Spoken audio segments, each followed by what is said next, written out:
Stories are equations that don't balance. My name is Osadumibi, and every week I will tell you a short story written by a Nigerian writer or author. That's the long and short of it. So without much ado, this week's story is by Oluebube Deborah Enwerem, and it's titled Much Ado About Cheats.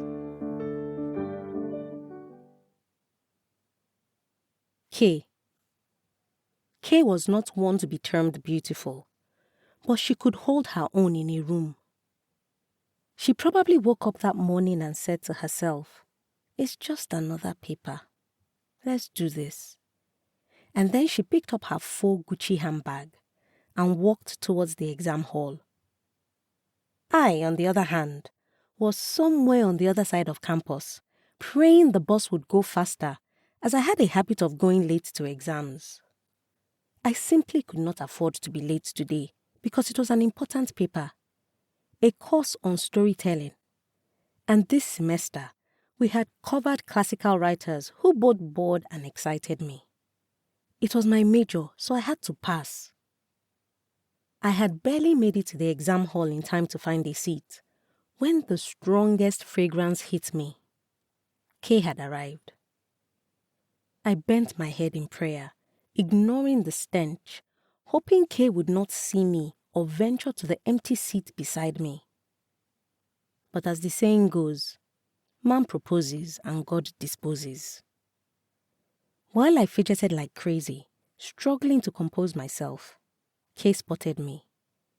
Then she proceeded to collect answer sheets before floating to the spare seat. She calmly handed me a sheet and sat down. The exam began. The hall was quiet, save the rustle of paper. I was looking at the window, composing an answer, when movement caught my eye. Thinking it first a trick of light, I ignored it.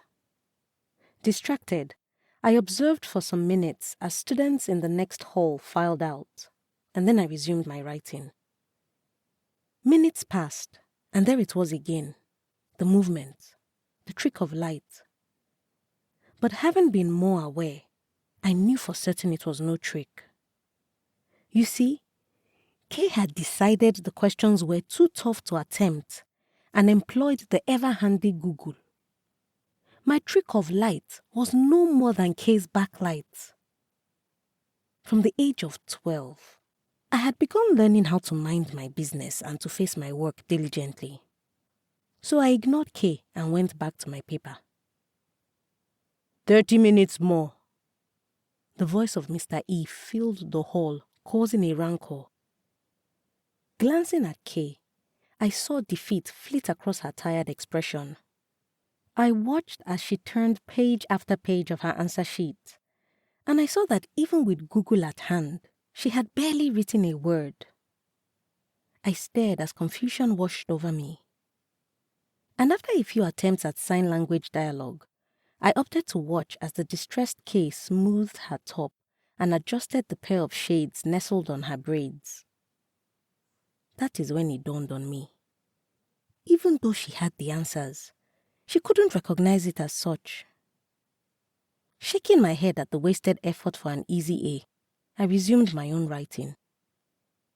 The exam ended with me pondering the messy scribbles I had made, whilst watching K make her way out of the room, hips swaying.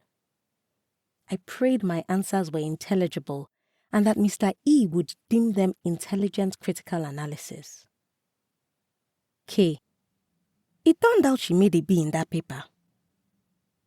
And I really needed to learn how to draw.